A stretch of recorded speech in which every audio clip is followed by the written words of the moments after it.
لحظة أيضا يعتبر الرابع 13،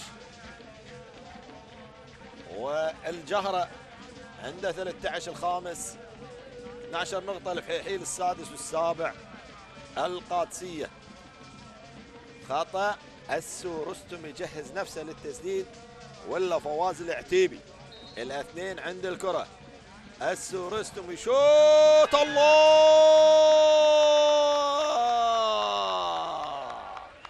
سجل العراقي السو رستم من كرة ثابتة في الدقيقة 4. السالمية يعود في الشوط الثاني في أول 4 دقائق، كرة ثابتة السو رستم. خلينا نشوفها، شوف قوية داخل المرمى. السو رستم من كرة ثابتة يسجل هدف التعادل 1-1 الآن من كرة خارج منطقة ال18.